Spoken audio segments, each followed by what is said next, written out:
What's up, guys? Welcome to Project Potter and welcome to the season 1 finale of Marvel Madness, guys. My name is Kyle, your host. Ugh, I mean, is you know what I mean?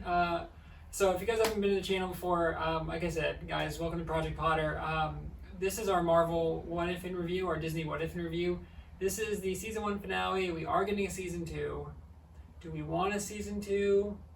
Maybe some do, maybe some don't. Anyway, guys, if you haven't seen the show before, we do a rambling recap, which is a quick recap of the episode. We do a strongest character, a weakest character, and a score out of 10. So welcome to the channel, guys. Appreciate you stopping by. If you do like the content, please consider liking, commenting, subscribing. We are growing, guys. It's Spooktober right now, too, so we got spooky content coming out every single night. So check that out, guys, and away we go. So, guys, I'm not going to spend, I say this every episode, I know, I'm not going to spend too much time on the recap because it really is just a big fight scene. So, we remember, guys, the Watcher went to go see evil Doctor Strange, who, like, apparently is not evil now. He's just, like, super powerful and mostly just a nice guy. Doesn't make any sense. I thought that was going to come into play more, that, like, he was kind of, like, not able to control his powers. He's just fine, and he just protects the rest of the people, the Guardians of the Multiverse the whole time. Stupid name. Sorry, this might be my most negative review. So, the Watcher is like, I must interfere. And so we start off with Captain Carter, and she's doing Winter Soldier, where she's on the boat, and he's like, I thought you were more than S.H.I.E.L.D. And she's like, oh, I just might be. And she's talking, so she's in the plane talking to Romanoff, but like her Romanoff, where she's got like kind of shorter hair. And it's like the whole scene again, and they're like, oh, art from accounting, and it's just like the scene from Winter Soldier. I'm like, ugh. The show is at its weakest, dude, when it's just retreading things and just changing literally like the characters' names. I'm like, we've already seen the movies, we know this. Like, it's not cute. So she jumps out of the plane, and then the Watcher is like, they can see the Watcher, and he's like, yo, he's like, Peggy Carter, you've been chosen, or Captain Carter, you've been chosen. He goes to get Star-Lord, who's like saving Peter Quill. You've been chosen. Party Thor. He goes to get Natasha. Natasha's already there. He goes to get Killmonger, which is weird, but basically all the characters from the first 8 episodes he goes to get, and he goes, you've been chosen. And then he all gets them together, and they go to like a bar, and evil Doctor Strange is like giving them beer, and once again, guys, they're just trying to be like way too cute and cartoony and childish and goofy, and I'm like, no. So yeah, basically they're like, yo, we need your help. And then Thor's like, okay, this is a Loki joke? He's like, I'm gonna go. He opens up the door, there's like a huge multiverse portal, vortex, whatever, and he's like, okay. Party Thor is back, and he's being like really dumb. He's like the stupid character the whole time. It's really dumb. Again, I'm gonna try not to be negative this whole review, but I'm not gonna make any promises I can't keep.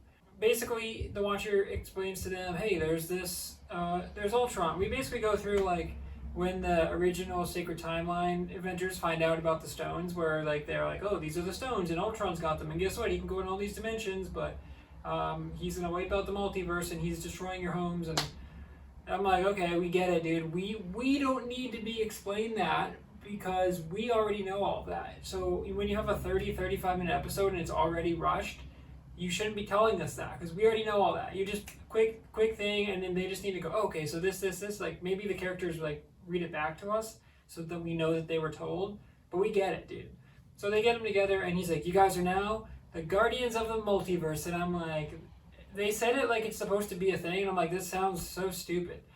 It's just this weird ragtag group where it's like, I love all these individual characters, don't want them together. Like, I don't need them together. The Avengers work because it's so cool. It's like your Iron Man, your Hulk, your Thor, your Captain America.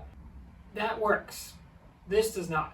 You can't take the secondary characters and just put them in a group and be like, these are the new Avengers, or these are the Guardians of the Multiverse, and it's like, I guess, dude. So they go through, guys, and then they have this big battle with Ultron. I'm not going to recap it plot for plot, but basically they're like, oh, don't worry, we'll come up with a plan, and like we're going to use Doctor Strange's, portals or whatever. And they're like, oh, how are we going to get the stones off of the body and destroy them? They're like, don't worry, I have the Infinity Crusher. What? This fucking, like, it's like a paper shredder, basically. It's not a paper shredder. It's like almost like a tree shredder or whatever. it's just like this little thing, and she's like, well, we're just gonna fucking bring it over here, and it's gonna crush the stones. The stones of all powerful stones, it's just gonna get crushed like they're pebbles. Oh my god, dude! Whoever came up with that, very stupid. They have this whole fight where they're like going in and out, and Doctor Strange is protecting them, but most of the time they're just getting protected by Doctor Strange. Like I said, he's just a good guy, and then like Ultron eventually figures out like, oh, I should destroy Doctor Strange because once he dies, you guys are all like no match for me. So he finally gets onto that after like so long. They take the Soul Stone off of him. There's like this weird fight where it's like bouncing around, and I don't know what they did with the design for the stones, but they made the Infinity Stones look like they're taking like tablets. They're looking like Viagra pills over here, dude. Like, you couldn't have made them really cool. The stones are all awesome in the live action movie, and the way they designed them is so like weird looking, dude, and they're like way too glossy, and I'm like, what's going on here? So the Soul Stone like bounces around a lot, and it's really strange. And then like eventually they find out that they need to get Zola, who's in the Arrow, which they completely forgot about until like the very end, when Nat goes, oh, we have Zola, who was our whole plan last time to throw a supercomputer into Ultron. And then they didn't remember that until Natasha happened to get like thrown down, and then she was like, oh yeah, I forgot we have the Arrow. So she goes up with Peggy, and she's like, hey, I need you to like literally jump across the like off of a cliff onto Ultron, like super far and super high. Like even Captain Carter or even Captain America basically could not do that. She jumps up at the same exact time that Nat takes a motorcycle, goes to the exact point, and then like in her motorcycle like shoots the arrow, and she's like, this is for you, Clint. And I'm like, cool line, very dumb scenario. And she shoots an arrow that's perfectly right into Ultron's eyeball. Zola gets in there, and he's like, this body's occupied. Zola's like, no, I will take over this body. And, they were like, what was your mission? Because we were like, is Zola just going to take over the world? And Zola's like, no, my mission is to eliminate you. So they take out Ultron, and then Killmonger goes over there, weirdly, and like is able to like evaporate the stones, or like take the stones off of the body into his armor. Why does his armor even have slots for that? Doesn't make any sense. He takes over, and then they're like, what are you doing? And then like it's like near the end of the episode, and they're like ready to fight him. I'm like, is Killmonger gonna be like the new baddie, dude? Zola's like, no, that's my body. And Zola takes over Ultron's body, but then he's like in the stomach. It's so weird. And then they go to fight, and it's like, oh, guess what? Doctor Strange is like, oh, we were never intended to win. We were intended to separate the stones from the body. And I'm like, oh, I guess so, dude.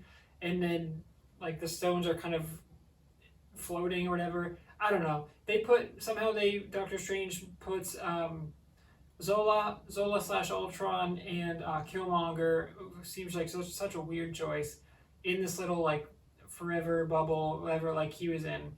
And then basically they're like constantly fighting, but it's like they're frozen. It's really dumb. And so he's like, basically the Watcher goes back, and he's like, hey, you guys all need to return to your realities. And Peggy's like, oh, even the one where Steve is dead, because there's like a random picture of Steve in the bar that they like meet up in. And I'm like, what, dude? Like, they try to make Peggy Carter like the main character, and I'm like, dude, we haven't seen her since the first episode, and like that was a fine episode, but she's not like the main character. She's not like Steve Rogers, where like he was all over it. There's a throwaway line in this one where they're like, oh no, in my universe, Steve got the serum, and she's like, well, wouldn't that be a sight to behold? And I'm like, yeah, it would be better than this, dude. They all go home, and then Peggy's like, I want to go home to a place where like Steve is alive, and the Watcher's like, too fucking bad. He's like, they need you in that universe. Like, I promise you, they need Captain Carter. And she's like, do they though? Like, do they need me that badly? So they go back, and then Natasha's the only one left, and the Watcher's like, oh, and then there was one. And then Natasha's like, my world is destroyed. And he's like, okay, I'll just dissipate this fake bar around me, and guess what, dude? Oh, you're in like kind of our secret MCU, except not really, except they're fighting Loki. But then they're like, oh, I was told that you were dead. And so I'm like, is this a Loki trying to take over Earth after Endgame? It's confusing, because then that's not the Loki we know. And then Natasha like kicks Loki and takes the scepter, and then like controls him. Super weird, because Natasha wasn't dead in Avengers 1, so I don't even know what's going on here. Nick Fury is like, oh, you're not mine, Natasha, but I can tell that you're going to fit in just fine or whatever. And I'm like, oh my god, dude, why did you put that line in there? And then there's like the credits come up, guys, and then there's a post-credit scene the Watcher says, like, I'm the Watcher of all the multiverses. He's like, this is my home, all of the multiverses or whatever. And he's like, I will protect it no matter what. And I'm like, okay, dude, you didn't even, so weird. Like, you didn't do much. And Natasha even asked him, like, so did you just watch and, like, make popcorn while my friends were burning and dying? Like, and he was like, it's like, it's so dumb, dude. But there's a post-credit scene where Peggy sees her, she returns back to the Winter Soldier thing, and then she sees Natasha, and then they're like, oh, I know what they were looking for, like the Hydra was looking for, whatever. And then there's like a storage crate or whatever, and inside is like Tony Stark armor. It's like the Mach 1 or whatever, like old Tony Stark armor. And she's like, oh, more Hydra? And she's like, no, this one has someone inside of it. And I'm like, okay, it's obviously Steve, but I'm like, what is happening here? And then that's like the big reveal, and then there's going to be a season 2, and I am not excited for it. Okay, guys, that brings us to our strongest character. I mean, these were all characters that I liked on their own. Putting them in this group made me realize how much I just hate. This doesn't just work. You can't just throw people together. Like Guardians of the Galaxy is great, where it's like that worked, where you took unknown characters and you put them together. It was funny. It was a great ragtag group. This is like, you all love these characters. Guess what? Don't you want to see what would happen if T'Challa as Star-Lord worked with Peggy Carter? Nope. I don't need that. Don't you want to see Nat and Peggy Carter working together? I'm like, nah, I don't. Like, don't you want to see Killmonger working with the good guys? I'm like, no, because he's still a dick and he's just Killmonger. Like, so, I don't know. Our strongest character for this one, I mean, where do I even begin, guys? Like, I feel like this is the hardest review I've done where, like, there wasn't really a character in here that I really liked at all. I mean, I guess I'd have to say Natasha. Just both versions of Natasha, the one with Peggy Carter's universe and then our badass Natasha. She was the one that had the best scenes, and, you know, Nat is great, and I love ScarJo, and I just recently watched Black Widow, so I'm just in a ScarJo mood, but I don't know. I mean, she was the most likable character out of most of them. I feel like the other ones were just like, okay, I guess we'll do this, but it was just a weird group, and I think that Nat was the best one because she ultimately like makes the move to save it, but then like the Watcher house, but then he doesn't go in. I don't know. This is a tough one, guys, but I guess by default, Natasha Romanoff is my favorite character for this week. Okay, guys, weakest character. Can I say all of them? Everyone in this episode. Seriously though, it's. I mean, I kind of want to. And this is my show, so I could do that. But I'm going to say Party Thor again. Actually, you know what? I'm going to say Party Thor tied with Killmonger because, number one, Killmonger, I didn't have any redeemable qualities. I don't know why the Watcher was like, you chose him. He even is like Tony Stark's former apprentice and killer. But then he just chooses him. And it's like, why was Killmonger here, dude? What did he do? Why does his suit have things for the Infinity Stones? Doesn't it make sense that he just has the power to like bring the stones and he's always trying to double cross. He's never been a good guy. Like, so it's so weird. Party Thor, I thought Thor I love Chris Hemsworth, but I love his character. And like him in Ragnarok is my favorite one, dude. And Love and Thunder is going to be awesome because Taika Waititi has said like that is crazier than Ragnarok and it's really fun. It doesn't even really make sense. I'm like, that dude, I'm here for that. I'm not here for this Party Thor where he's just playing the dumb character the whole time, where he's like, oh, what's going on? He's like, oh, I don't know. And he's trying to make jokes, and it's like, this is like Thor 1 Thor. Or no, Thor 1 Thor is almost a little like too serious. So I don't even know. This is like a bad version of Ragnarok Thor. Because Thor Ragnarok is so awesome. But it's just weird. He's like dumb party. He's like, Viva Las Vegas. And I'm like, this episode is way too cartoony. And then Killmonger, like I said, just had no redeemable qualities. So Party Thor and Killmonger, my two least favorite characters. But I mean, really, there wasn't a lot to like in this one for me. Okay, guys, that brings us to the score. 6-2. I mean, this episode had me disinterested for a 35-minute episode, dude. I was like checking my phone. I was like checking the time to see like when is this over? When is this going to get better? There were no like crazy twists or plots, turns or whatever. The Watcher said he could never interfere, and then he just interferes, and then everything just goes back to normal. And it's like, so why didn't you interfere before, dude? Like, it doesn't make any sense because it's like, oh, we just fixed. There's no like Nexus events. There's no branching off. It's like, we just fixed everything. And he's like, when you guys go back in, it's like Endgame, where they're like, oh, it's fine. Just, you know, everything's gonna be completely fine. I'm like, what? Like, you just said like the multiverses are all going to be blown up and stuff, and then Ultron is like going to ruin everything, and then like they finally beat Ultron, and then it's like he's not even really like the end villain, because then we don't know what Zolo's doing, and then Killmonger is like trying to get in on that, and he's just like a tiny villain compared to everyone else, and I'm like, I don't know, man, it's just a mess. And I'm like, I don't know why we're getting season 2. I would have been like, okay, if they just put this and we're like, you know what, that was that. And I'm like, okay, that didn't work for me at the end, but I like that they took a chance, and I like that it's something different, and it's like an MCU appetizer for the good stuff to come.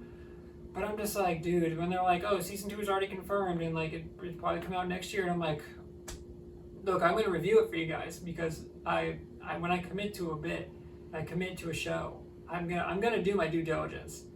But I'm not excited for season 2 at all. Like, they didn't set anything up here where I'm like, okay, like, cool, Steve is seeing Peggy, maybe. Is it gonna be Captain America Steve? Probably not. Is it gonna be Skinny Steve? I don't know.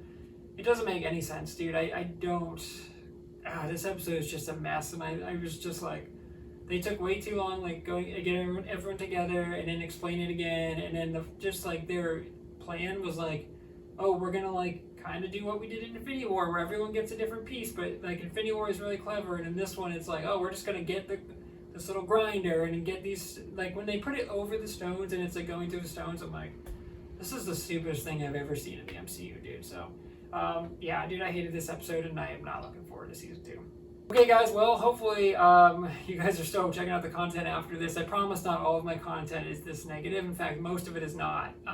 But, man, this was just a letdown in all of every sense of the word for me here. So that's the season 1 finale, guys, of Marvel Madness for our What If in Review series. We will be back for season 2, guys. Luckily, that is probably at least a year away. I am not in any rush to get any more of this show, because it just feels very inconsequential and just kind of like, oh, okay. Like, if I wasn't reviewing it, honestly, I don't even know if I would have watched, like, I mean, I probably would have watched it because it's MCU, and I feel like I need to know all the MCU stuff that's going on, but I didn't love this, and I don't know. But anyway, guys, appreciate you guys stopping by. Thanks for checking out the channel. Thanks for checking out the season with me, guys. Go check out the other content. Like I said, it is Spooktober going on right now. So we got Nightmare Before Christmas review. We got Alan Wake Remastered on there, dude. We got Metro Exodus. We got Resident Evil 2. There's more stuff coming, guys, so keep an eye out for that. And until next time, guys, what if?